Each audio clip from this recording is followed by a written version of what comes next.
Ji ki Fateh, Vaji Khalsa, Vaji Fateh Ji. Welcome to another session of Coach Gurbani. This is Ravinder Singh joining you from Columbus. And today our focus is going to be the third Pauri of Japji Sahib. We talked about Hukum in the previous Pauri. And today we are going to proceed to Gawe Ko Taan. Do we have a volunteer who might want to read it out aloud first, as is our custom? I can read, Virji. Haji. Body number 3. गावे को तान होवे किसे तान, गावे को दात जाने निशान, गावे को गुण वडियाइयां चार, गावे को विद्या विखम विचार, गावे को साज करे तनखे, गावे को जी ले फिर दे, गावे को जापे दिस्से दूर, गावे को विखे हादरा हदूर, कथना कथी न आवे तोट, कथ कथ कथी कोटि कोट कोट, देंदा दे लेंदे थक पाहे, जुगा जुगंतर खाही खाए, हुक्मे हुक्म चलाए रा, नानक विकसे वे परवा. Thank you, Ji. This is the third Pauri, as I said, and I was wondering if Chetandeep, if you want to actually get us started, get us rolling on this Pauri, because here is an expression from various angles, in various ways, that we humans have sought to understand this this force or this power that we refer to as Ikunkar or Akal Purakh, what have you. So I just want to set the ball rolling by asking each one of you, one, what do you think is the motivation in describing all these different ways in which that people seem to describe or understand this force? And what can we take away from this? What are some of the things that we can take away from the Pauri with the context of the previous Pauris in mind? Remember, we talked about Hukam, and one thing was very clear. It said that Hukam could not be described, and yet we have a situation here in the very next Pauri where Guru Nanak is in fact listing out some of the ways to describe this this power, this divine chronicle, which he also says is indescribable. So I suppose that as humans, we must feel a certain compulsion to explain this Hukam. And there are like 14 odd lines here, or maybe less, where he's being talked about as a supreme power through his gifts, through his excellences, through his knowledge. Some see him as a creator, a destroyer, a taker of life, a giver of life. I mean, we have all kinds of various descriptions, but I'd be interested in your take. I mean, what are we taking away from this? Chetandeep, do you want to kick off the discussion? Virji, I can try, but I mean, this is the body that I've always struggled with. Just because of the structure of the body, it says Gawe ko. It doesn't set a lot of context in terms of who is saying and what is being said. But just looking at last two lines, Hukmi hukam chalaye ra, Nanak vik se ve parwa. So the question that I ask myself is it like, as you mentioned, is Nanak here describing or explaining the hukam or the various ways other people are singing his praises like Gawe? Or is he sharing just his own personal experience? And the way I look at it is like he's saying that I, Nanak, am being an observer to what's going around me. And the way you are running your show, since we discussed, right? The way you are running the show, I'm looking at the power, at like the way you create someone and then Saj kare tan khe. Like he's saying, Gawe ko vikhe hadra dur. I look that you are everywhere. So Nanak, at least to what to me it seems like, is just taking an enjoyment in this observation of the universe around him, like how the hukmi is hukam chalaira, how he is organized everything into uh, like daya kapas and tok suit jat gandi satvat in a suit, in a system that he has organized everything. And I feel that Nanak is just being an observer of the show that's going around, and he is saying that I am looking at each one of what these lines are describing, and that's how I'm singing or I'm enjoying what you're doing. That's how I look at it, basically. Okay, thank you, Chetandeep. Um, Interesting way of looking at it. I just wanted to add my own personal sense is that when Gave Ko is being said, Ko here refers to, it means some or many. So therefore, I'm reading this as many. Many acclaim your might. Gave ko tan hove kise tan. Many acclaim your might. Your might.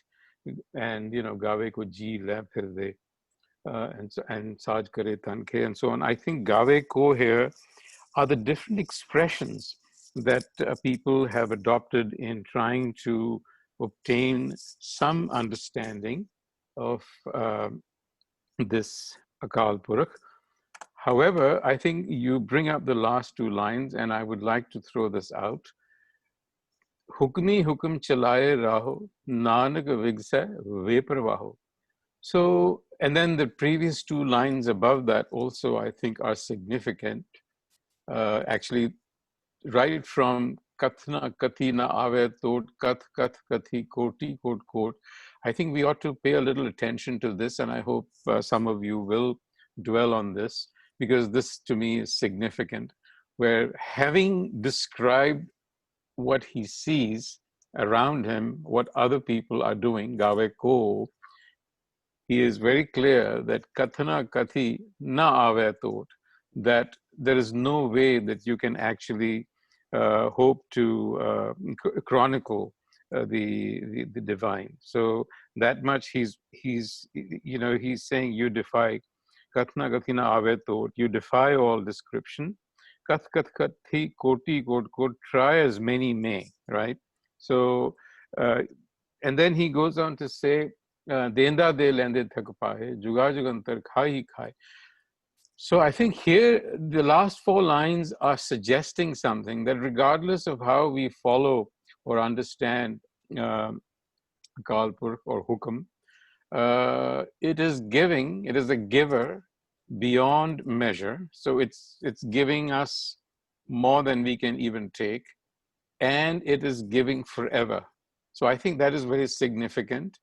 And the other thing is that he is the one that is willing the entire system of the order, Chalaye Rao, and Nanak Vikse Veparvao, and it seems to be doing this with a sense of vigas, with a sense of spontaneity and joy.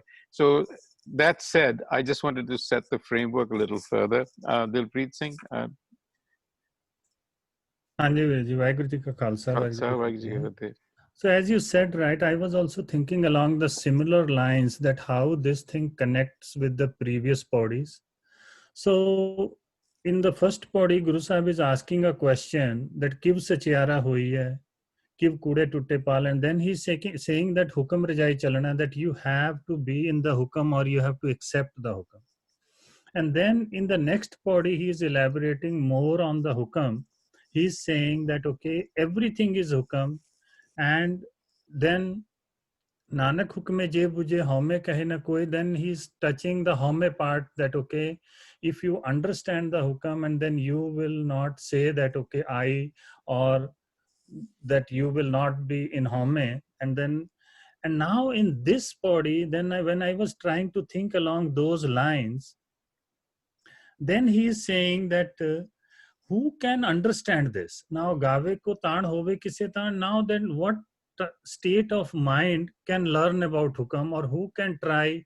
And then in the first four lines, I see it that he is talking about that who can learn about Hukam, that to learn about Hukam, you have to be in Hukam, right? So Gave ko taan hove kisse taan means you have to be in hukam if you want to learn or discuss about hukam, if you want to talk about hukam, you cannot be outside of this. And then he's saying Gave ko daat jane nisan, again he's touching the home part, that okay, that to do this you have to be in hukam. And then next thing he's saying, then that what state of mind or who can do this? Gave ko gun vadiyaiyan char, that you have to, as I said, that when you are being in hukam, you have to practice in the teachings of hukam and you have to play by those rules, and then these guns will come in you. You have to practice it. That's what it is saying. Gave ko vidya vikam vichar, and then you will, to do this, sometimes you need to learn from outside and you have to talk to people. You cannot be by yourself. And then I think he's talking about the stages of the mind. Okay, Gave ko saaj kare tan ke jeel hai fir de, right? So you cannot be stubborn that okay, I got everything, or you cannot hold or stick to one idea. It has to be the moving target, that if you learn, it is the continuous learning. He's saying that you will not get all of it. And then GLF is they again, that sometimes it is life and death, right? That you don't hold to those things, you move on, learn new things, adopt to it, and be open to it. And then finally he's saying Gave ko Vekhe hadra hadur kathna kathi nave tod. Now he's saying that you cannot, this is the infinite thing, right? You talking or learning about the hukam, or you can get the glimpse of it, but you cannot define it, because you cannot infinite. It is infinite because it is continuously changing, growing, and it is showing you the new things, that Satguru mera nit nama, right? So you will learn something. So nobody can document it. People have tried this, and then it is saying denda de lende thak paye juga jugantar khai khai, that this has been going on for long. Okay, that people have been understanding and trying to do this. And then finally hukme hukam chalaye raho, Nanak vikse beprabhav, that okay, you being in hukam is not an obligation. I think it is not going to change the hukam, but you being part of it, you will enjoy it. Hukam does not care whether you are in it or out it. So Anji. that's how I was connecting this Thank thing. you, Ji. Thank you. Thank you. Before I go to the next person here, again, to me, the Gave Poriya are very interesting, because my sense is, and I would like to ask you, all of you, is it quite possible, that's my sense, that the Gave Poriya are really a reflection of of an individual's concept of God? So some may glorify, Hukam as power, others as creator. So if you take the sum total of the Gave Poriya, these are actually all being said in Haume, because it is an individual understanding and an expression of their desire, or their, it is reflecting what somebody is looking for. So I get the feeling, and because very quickly then after the Gave Poriya, he's saying that you really cannot describe Kathana Kathina Ave, which is what he said about Hukam in the previous Pauris. And I think he's simply reiterating the message from the previous two Pauris, that it is all about Hukam. It doesn't really matter how you sing, the praises, because at the end of the day, when we do that, we are doing it in Home. So that's really the key. So let me see now. Okay. All right. Very good. Hanji Kulwant Kaur Bhen ji. Hanji, Hanji, vai Khalsa, vai Fateh ji. Khalsa, vai Fateh ji. Hanji, I think not by line, in general, the whole body. I'm just thinking along the same line as you are thinking. What I think is, what I get is we all are, or the whole creation is awestruck by this divine reality, and we all have our own unique ways of praising or singing or appreciating or understanding. We all have our unique ways, like he says, koi gave ko, that's why he used the word. So we have all our different way of understanding him. And But in the end, when he says ki hukmi hukam chalai rah nanak bikse ve parwah, even though everybody is trying to sing or try to understand him in his or her, or in their own unique way, it does not affect him, it does not impact him. His divine system is just going on. It's not, if we are doing Nam Simran, as is mentioned in Gurbani, Nam Simran karna, or in his hukam, we have to live in harmony with his hukam. This is in our own best interest, just to exercise control or to behave rationally, to uplift ourselves. This is an antidote for our ego or vanity. It's not impacting him. He's just he's nirantar. He is nirlep. But as we are singing him just for our own best interest, that's, I think, is my take on this party. Hanji. Thank you, Ji. Can you hear me now? Hanji, we can hear you, but you're still pretty soft. Oh, is it? Kristanaji? Hanji, you're okay now. Okay, I'm glad. Well, firstly, thank you. I missed the early sessions. I was away, so to just go in and my quick input here is I heard Chirandeep and also you and the insightful comments. My big thinking is this story is not about hukam, it is about hukmi. Hukmi is much larger than hukam. Huk flows out of hukmi.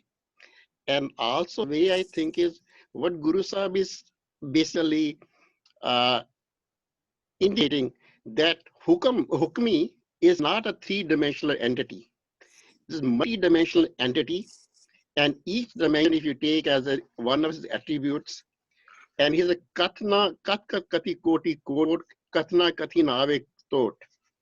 My understanding is that multi-dimensional entity, which each dimension, if you take as the attribute of that Akal Purakh or hukmi, we cannot describe these different sides, dimensions of that hukmi. And what the body is saying that some people are attaching to one attribute and they're just getting their satisfaction by focusing only on Gave Kotan. They're just focusing on one and they're getting all what they need out of that. And you're right that they are doing that in harmony because for them, this is how they think that everything about God is Gave Kotan, one thing. Some people think he is the only person who is giving everything. Of course, that's true. And their focus is only, so many people are there. Some people are focusing on Gave Gunvadiyaya, again, the same with Gave Ko Vidya Vekham Vichar. That the way I think is, the Guru Sahib is saying that here are some descriptors I'm giving, but in addition to that, Katna Kathin Ave Tot, there's no end to it. And people have done kat kati koti quote. Many people have tried to detail those attributes, but they lande tak pai juga jugantai khai. And he is out there, he is giving all time. And of course, Guru Nanak Sahib at the end is saying that when I look at what is going on, I'm wonderstruck with that. And this is the way I think about this body. Hanji, thank you, Ji Ranaveji. I think you raise a very, very significant point, and that is that in all of this glorification that's going on, humans are in fact trying to express the eminent aspect of God that we see in the system around us. But to your point, hukmi is also a word used here. It is now pointing to the transcendent aspect of God. So there's both sides that are being talked about, and it is very clear from this, as you said, that the hukmi is bigger than the hukam as well, because it is in the hukam, but beyond hukam as well, because it's transcendent. So thank you for bringing that point up. Anji, let me now move on to Jasbir Singh Ji.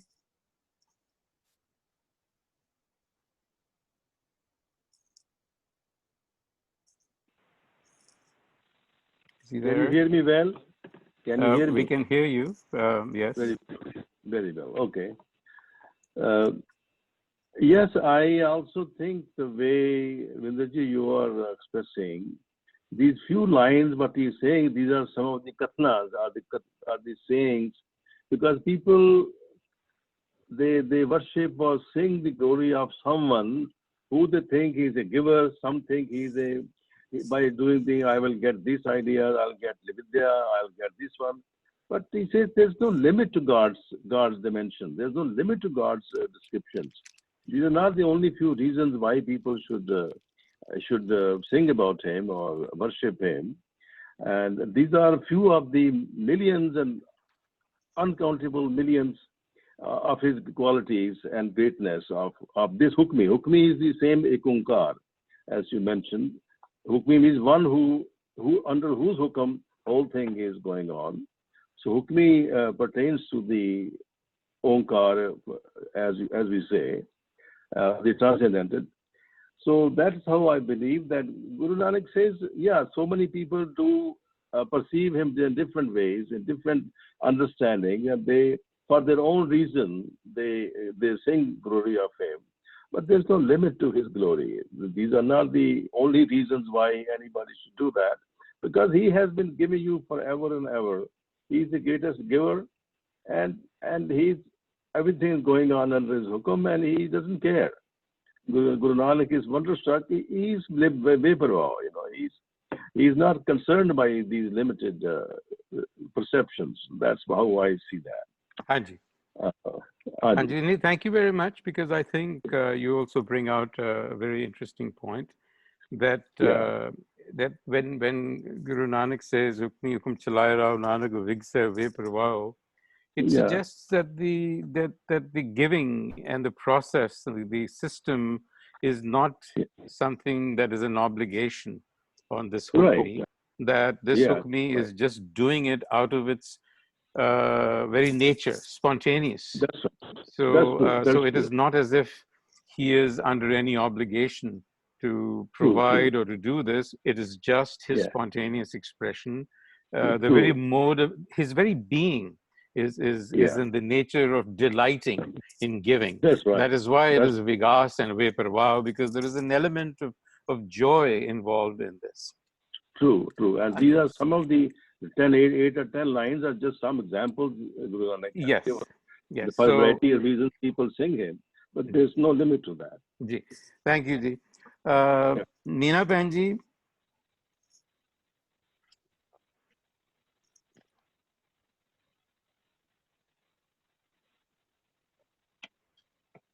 Hello, Hanji. Vaheguru Ji ki Prathna, Vaheguru Ji ki Fateh. I'll just stay in the listening mode. Acha Ji. Hanji, Satinder Kalra Ji, if you can hear me.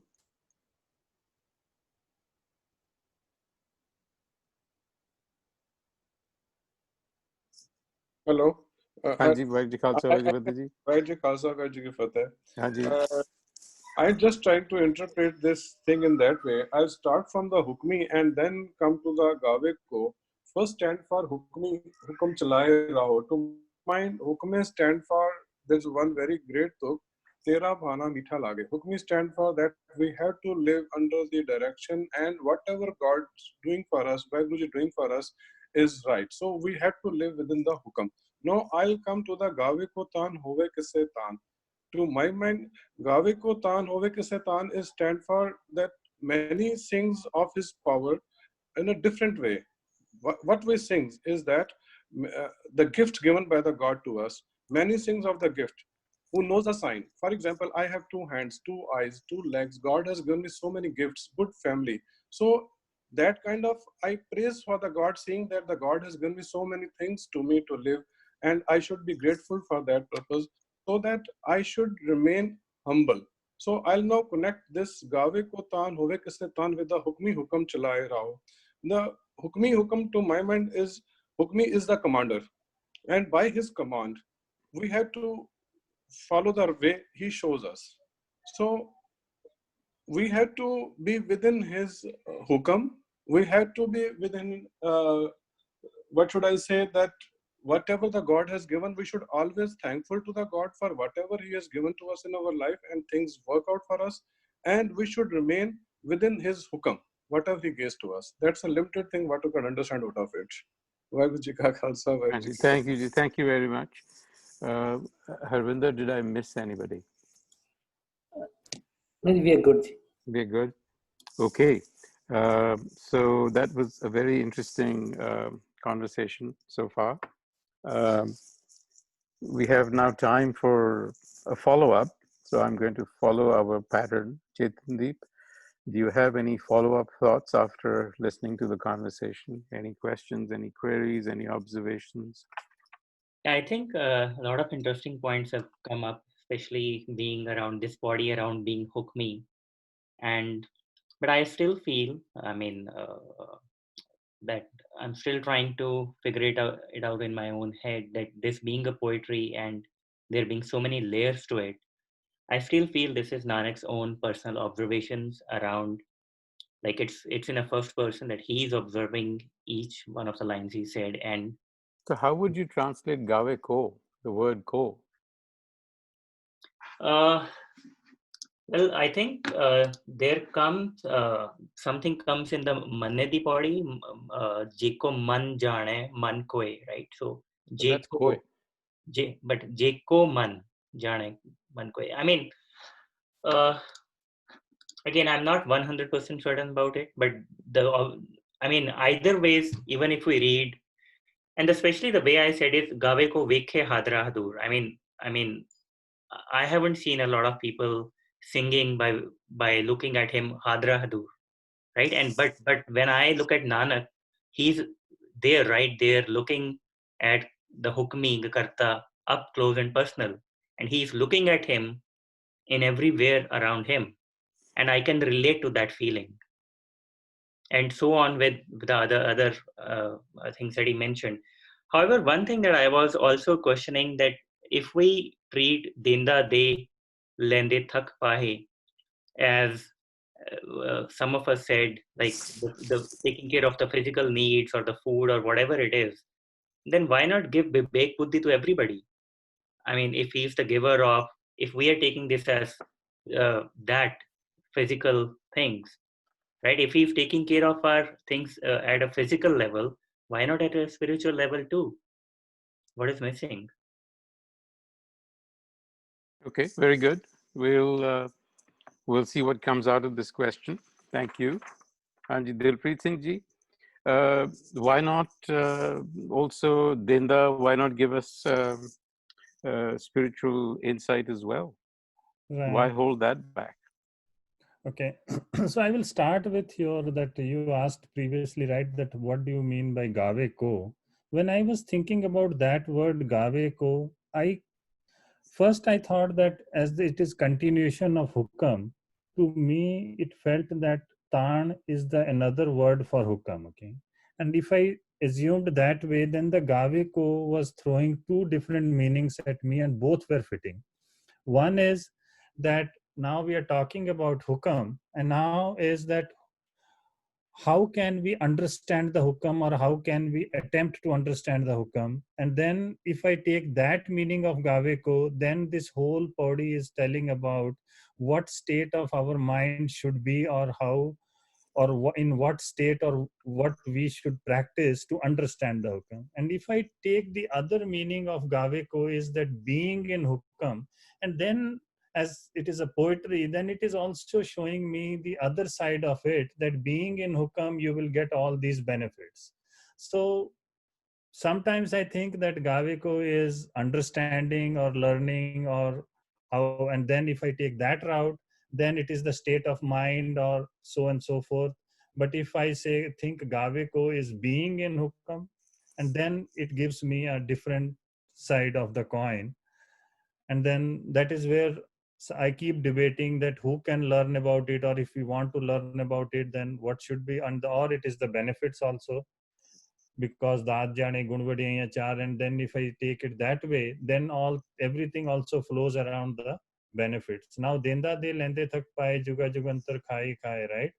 That this system has been there, this hukam has been there, and then people have been in and out of it. So it is just establishing that Ad Sach, Jugad Sach, Happy Sach, Nanak Hosi Bhi Sach, right? So that it has been there and it will be there, and you have to be part of it. It is reiterating the previous body's last line, that everything is hukam. हुक्म अंदर सबको बाहर हुक्म न कोई नानक हुक्म जे बुझे हमें कहीं ना कोई. It is reiterating the whole point again, and then again I am debating between whether to learn we have to do this is the state of our mind, or if we be in hukam, then these are the benefits. Thank you. Thank you, Ji.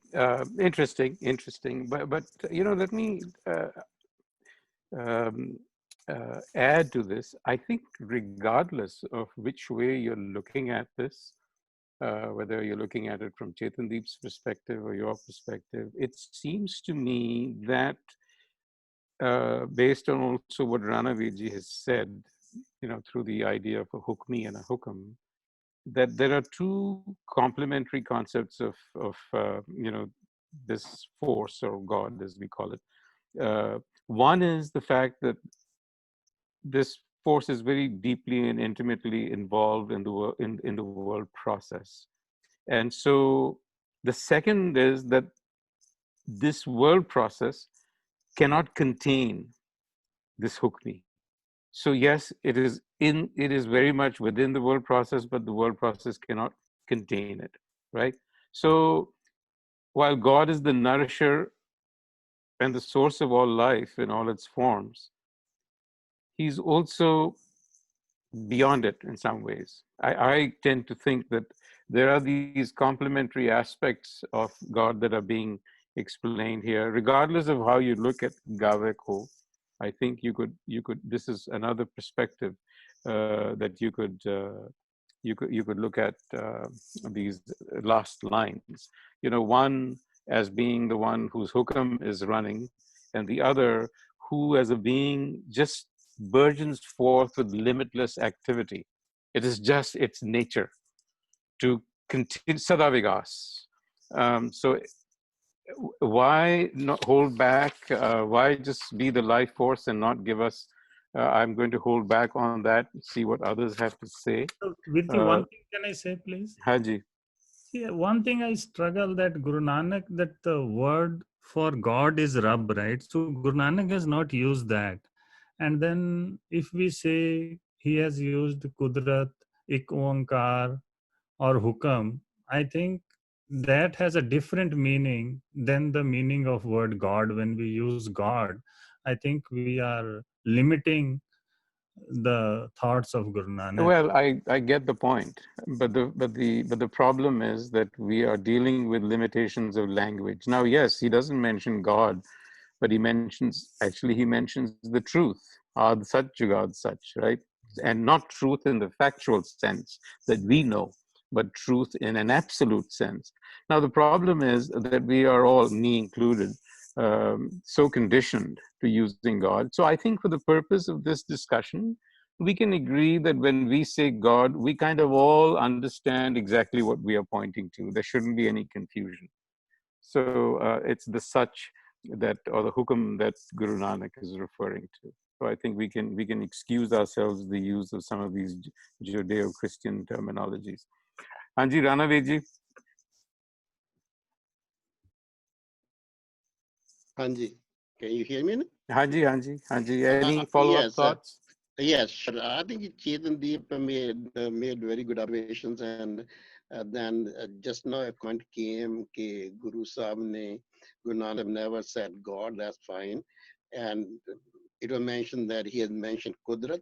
I think maybe I may be incorrect, but I think he has mentioned that Kudrat came out of him. It's not that he mentioned Kudrat. It's Kudrat is everything, but I think there's a mention of the Kudrat is also the creation of a Kalpa.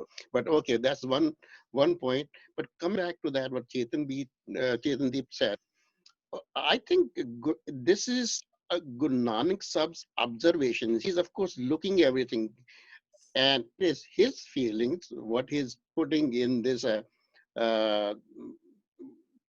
Pauri, that it is his observation that he is looking Gave ko means he is many.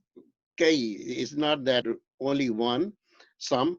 Then many people are engaged in this aspect of hukmi. Other people are in this aspect of hukmi. But Guru Sahib is saying that, okay, I'm making these observations. This is my feeling. He's not saying people are doing. Guru Sahib is expressing his own observation, feeling, and saying all those things. And the other question which came up was, Denda de lande tak pai. Why he does not give up a big buddhi. This is a point where I have been struggling for many months, and I'm doing reading and all that.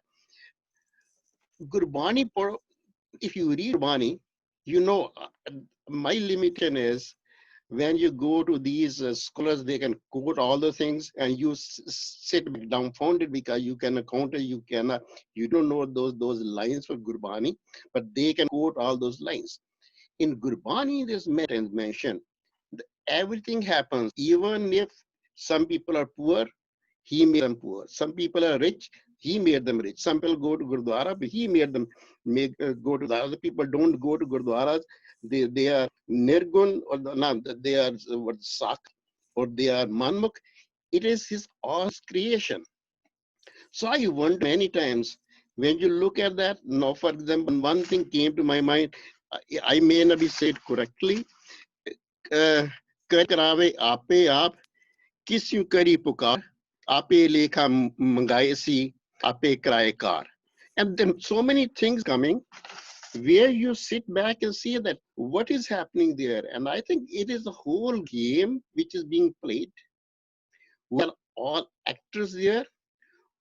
I personally feel, and I'm thinking about that, everything what we are doing, I think we don't have any free will. People who are, for example, people say, okay, you have to work hard. People who have worked hard, they succeeded in doing certain things, achieving certain things. And my answer is, people who are working hard, they're destined to work hard. People who are not working hard, they are destined not to work. There's nothing beyond destiny. Everything's lekha is, everybody has the lekha. Everybody's predetermined. If you are doing moderating, if you have knowledge of Gurwani, that was destined. You are supposed to have it. If I'm sitting here, I'm not reading Gurmani because I'm destined to do it. So denda de lende tak pai. The reason is, yes, people who are destined to have it, they have a big buddhi like you people or Chetan Deep and other people, other people have a big buddhi. I don't have it because I'm not destined to. So I go back and I'm still debating that question. I'm doing a lot of research on that. Do we really have free will? I go back in neuroscience, looking at all those, and ultimately, in the neuroscientists saying our science is so young to change this concept. We cannot disprove this one. I think the end of the land, by the reason people, Guru is not giving it, my feeling is because I'm not destined to have it. Vaigu Khalsa, Vaigu Ji. Hanji, thank you, Ranavir ji. A lot of things were said there, a lot to chew on. Let me get through the forum first. Kulwant Kaur Panji, do you have anything to add? Hanji, Vijay, I think like Chetandeep said, why don't he give Vivek Buddhi to everyone? My personal feeling is that he does give. We all have it within us. All we need to do is to discover it. If we tap on, if we are seeker, then we will find Vivek Buddhi within us. As I think in further ਪੌੜੀਆਂ ਦੇ ਵਿੱਚ ਗੁਰੂ ਸਾਹਿਬ ਨੇ ਕਿਹਾ ਮਤ ਵਿੱਚ ਰਤਨ ਜਵਾਹਰ ਮਾਣਕ ਜੇ ਇੱਕ ਗੁਰ ਕੀ ਸਿੱਖ ਸੁਣੀ. But the question is, do everybody need Vivek Buddhi? Do they seek Vivek Buddhi? Whoever seek, I think, will get it. That's how I feel. Hanji, thank you, ji. Hanji, Jasbir Singh ji.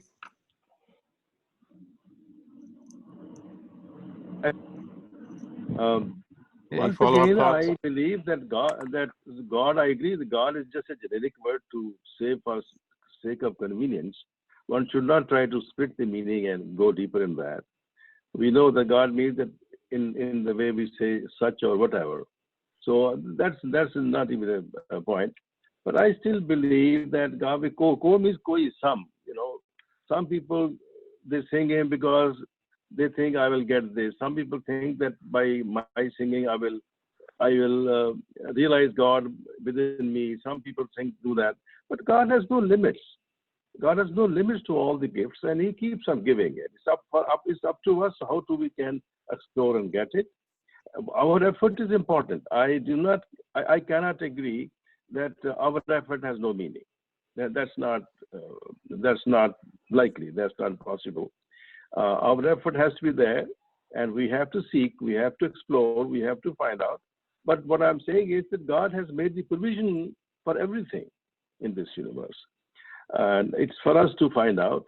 And these few things which are mentioned, these are only perceptions of different people. And Gawe ko, as you asked me, ko means somebody, some people. Koi Punjabi कहते koi aadmi, koi anybody, some, many, all in one word. And to some he is like this, to others he is like this. Others seek him for some their own reasons. Some go to Guru and say, I want to have a son for me, and I want to have a daughter for me. So those are different dimensions, different perceptions, different targets of you, what you seek in life. But Vaheguru has given everything is provided in this universe. It's up to you to explore and find. That's how I look at it. Anji, thank you, Ji. Meena Panji, you're in silent mode. May I, Ravinderji, I want to have one more thing to say. Anji. Although we are on Pauri 3, but some of you have gone back to Pauri 2, and again they're talking about Hukmi Hukm Chalaya Rao Nanak, which says, no, the one which says, kyun se chara hoye ki kurat tibal hukum rajai chalna. And there it is being interpreted that we have to have the acceptance of whatever is being done. I have a different view. That's why I have opened this question once again, because hukum will continue to come. So I want to give my thought on it, my humble opinion on it. You see, the end lines are always connected with the previous lines. Previous lines are saying, soche soch na hovi, chupe chup na hovi, bhukha bhuk na utri. So these are the things, the rituals which have occurred in religious practices. And Guru Nanak says, this is not a natural way of life. The word here is chalna, not manana. Hukum rajai is chalna. Chalna means you have to live your life in a natural way. Speaking, eating, all these are natural things. And therefore, being hungry and doing fast, maun vart as they call it, or silent fast, or other things, or socha soch or nahi jana, all these things are just a natural way of living, and they are not very particularly important for the point of view of seeking spirituality. So here, Hukum Rajai Chalna, in my humble opinion, does not mean that we should accept the Hukum. No, it's not acceptance. It is to live life natural way, the way God has willed it. Our natural way of living, of eating, sleeping. You got my point, right? So that's how I look at it. Hanji, so I wanted to express that because it has been mentioned a couple of times, so I thought I'll say something about it. Hanji. Thank you very much, Ji, everyone, for bringing out some very interesting points. We don't obviously have enough time to actually dwell on each one of these. Does anyone have any last thoughts that they want to share? I think we've gone through this fairly substantially already. I have something on the takeaway whenever you want. Anji, please, because I want to wrap it up now. So again, I was thinking that what is the takeaway for me? I think the takeaway for me is that in the previous bodies, we have understand the hukam or the importance of hukam. And now the takeaway for me is that how can I be in hukam or learn about hukam? And the takeaway is that to learn about hukam, I have to be in hukam, and to be in hukam, I have to learn about hukam. So both will evolve at the same time. Thank you. Anybody else? Interesting. Virji, I'm still thinking about the line "Deinda de lende thak pahe." There might be another way of looking at it. Okay, let me ask the others because I think I'll come to you. Just hang on there for a second. और किसी ने कुछ कहना before I go to Chetandeep and then wrap it I up? just want to add something. Hanji. Can I? Hanji, 30 seconds. Hanji, I think somebody just said that Sade which everything is in us and we are not, all the Buddhi, Vivek Buddhi is in us, but we are not doing it. My question is why we are not doing it? Why some people are doing it? Why some people are not able to do it? So that's where it was. Hanji, Chetandeep. I just wanted to offer an alternate meaning of the word thak. One is, of course, what we have already discussed. The second could be that thak means to slow down or coming to a stop. That when he gives us the Vivek Buddhi, our mind takes it and actually rests. We actually get that and rest. It's also related to the word thak that comes in Gurbani, but I was looking at it from that perspective, that the word thak. And the takeaway, as Dilpreet Virji said, at least for me, is if if we in Gurbani try to imbibe or mirror or copy the qualities of the Hukmi or a Kalpura, I think the quality being described in this body is Veparva. So I think for me the takeaway becomes to mirror that and be Veparva in my own life. That yes, Hukmi Hukam Chala Rahe, be Veparva. Hanji. Thank you, Chetandeep. Can I just add something here, please? 10 seconds, Virji. Anji, I think that maybe it's me, I'm not a listy person, but sometimes I feel that what we do, that we make a meaning and then we twist the Gurbani to align with our meaning. This is the way sometimes I think that we want to project, Gurbani should be saying this thing. So we do that, the word has its meaning. Possibly the thak means that to stop, but I don't know. That's the way sometimes I think that, do we do that? Well, I think, Viji, the answer is within this body itself, right? Yes. Because Yes. in an indirect way, Guru Nanak is saying the same thing, Same. that people are Same projecting. thing. Yes. Hello? Hanji, may I say something? Can you let me finish, and then I'll allow you to project. I haven't finished yet.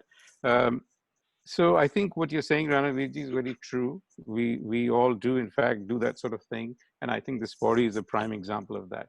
Anji, who was wanting to say something? Just Veer, I was saying that about the word thak, what he mentioned.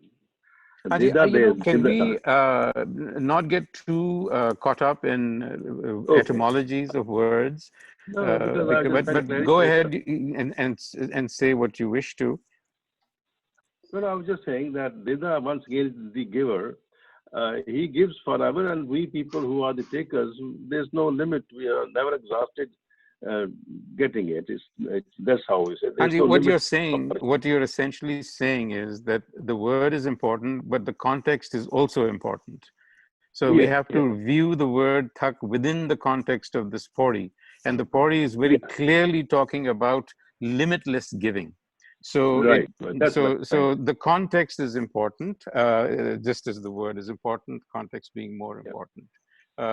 So with that, I just want to share maybe in a minute my own experience in the last several months. As some of you know, I have been rash enough to take on myself a translation of Gurbani, and I started with Sri Rag, and I've done about 30 odd shabads so far. And I will tell you that sitting down and trying to really, really scrutinize the word meanings, the context, the grammatical underpinnings, the poetic underpinnings is one heck of an experience. And I can assure you that I've barely even begun. But the one thing that has come out in these 3 or 4 months, in these 30 shabads of Sri Rag, the one thing that has come out over and over and over again, which seems to me the foundational quality that Guru Nanak is talking about, it is Santokh. content, sabar, santok, and that is surrender, to actually surrender to hukam. Now, it's another matter on how we sort of do it, but that is the sort of message over and over and over again. And today, the Shabad that I was doing is also pointing to that. It is Kita kaha kare aman man. So creatures like us really ought to just move with the flow, because Devan hare ke haath daan. So we don't even control our lives, let alone anything else. So with that said, thank you so very much, all of you, for a very good, interesting discussion. And we will see you next week on Wednesday. Waheguru Ji Ka Khalsa, Waheguru Ji Ki Fateh. Waheguru Ji Fateh Ji.